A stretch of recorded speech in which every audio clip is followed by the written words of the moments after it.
what an ending to that game, and what a way to win a game for the Minnesota Vikings as they beat the New Orleans Saints 29-24 on a last-second pass and catch by Stefon Diggs from Case Keenum for 61 yards, in which Stefon Diggs took it to the house, and that is all she wrote, folks. What's going on, y'all? 5 Sports Talk back at it with another video talking some NFL, of course, talking about that incredible game between the Vikings and the Saints. If you guys have not seen it, please go watch it. That was probably, well, not probably, that was one of the greatest plays I've ever seen in NFL history in the time I've been watching the NFL, and that was one of the craziest games I've ever watched. And this is why we love sports, right? This is why we love the NFL. So that was absolutely incredible. And boy, I'm here to break it down. And it's hard to break things down right now because I'm full of emotion right now. I'm not even a Vikings fan. I'm a Bears fan. But man, if you're a Vikings fan and if you were a Saints fan, my God, the emotional roller coaster for you in those last 10 seconds. I am sure there are a lot of Saints fans whose blood pressure kind of went through the roof in those last 10 seconds. And wow, what an unbelievable finish. So obviously we know that the Vikings win that game 29-24. I did pick the Saints to win this game 27-24. So obviously I was wrong, but boy, I thought I was right on that one until the very end, until Stefon Diggs basically shut me up. But hey, that was a crazy ending, so I can't complain there, okay? I knew it was going to be a close game, and I knew it was going to come down to the last play. I'm actually kind of glad it didn't come to a field goal versus an actual, catch and a touchdown. Those are obviously more exciting than field goals. Not to say field goals aren't, but you know what? That was like literally you jump out of your seat when that happens, okay? So basically, that play happened. The Saints had this game won, right? But still, were there other things that could have happened in this game for the Saints to win this game?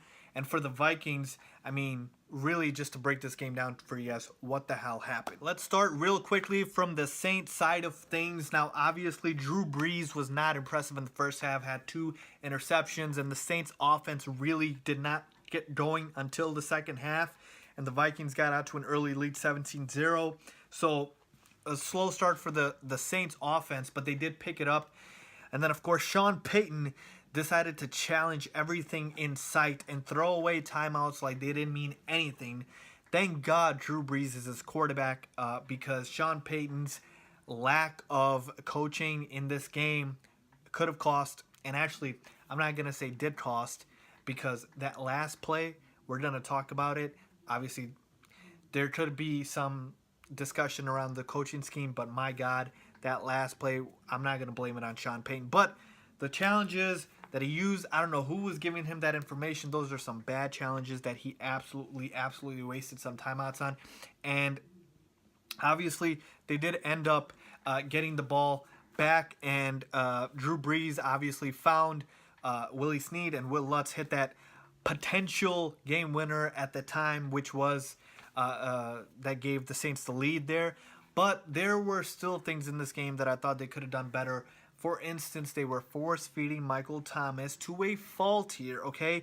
Yes, they got a field goal at the end, but Drew Brees could have scored on that last possession, I believe. I know it's that vaunted Minnesota defense, but my God, they made it so predictable with their play calling and trying to force it to Michael Thomas. Yes, you need to get it into your best playmaker, but can you make it a little less predictable? I mean, damn, okay? So I didn't like that from the Saints.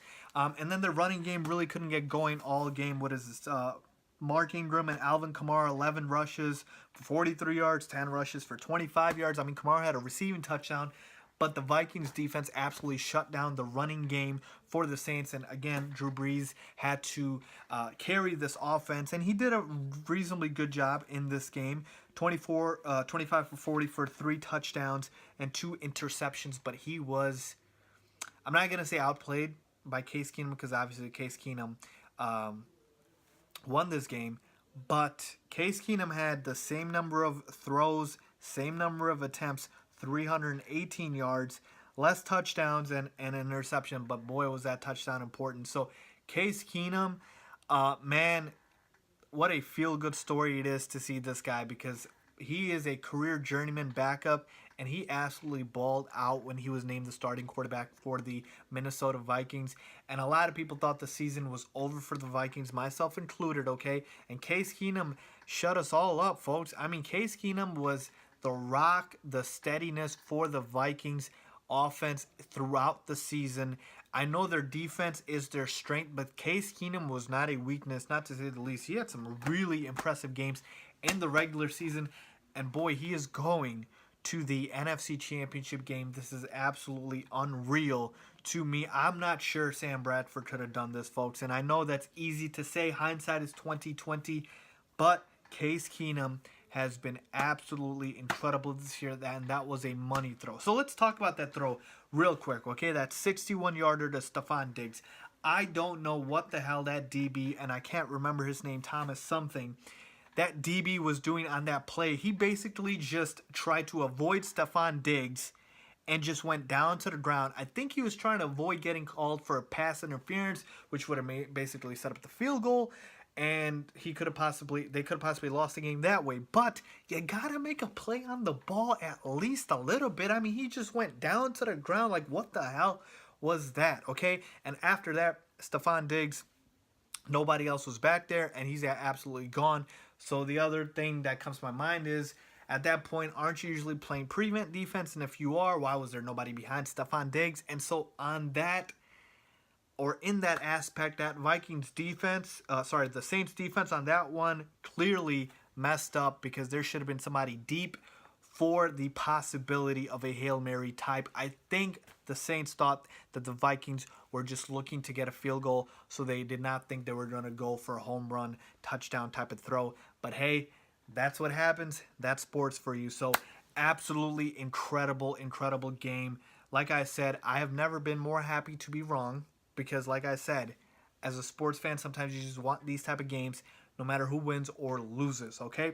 My picks for the next round, AFC and NFC Championship game, will be coming out as I post a video soon in the next couple of days. So just to recap here, if I go back to my predictions, I did go 1-3 in this round, but it would have been 2-2 had the Saints won this game. And you know what? That one, I'm going to chalk it up. Really, the Eagles and the Eagles game against the Falcons was relatively close as well. That was a 5-point game.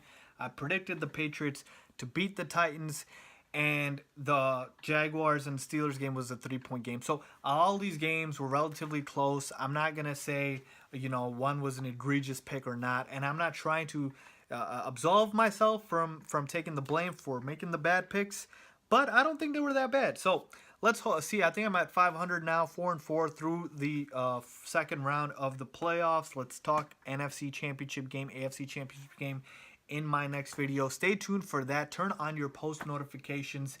But man, we are getting a Nick Foles, Case Keenum NFC Championship game, folks. I warned you about this. Defense still wins championships, folks.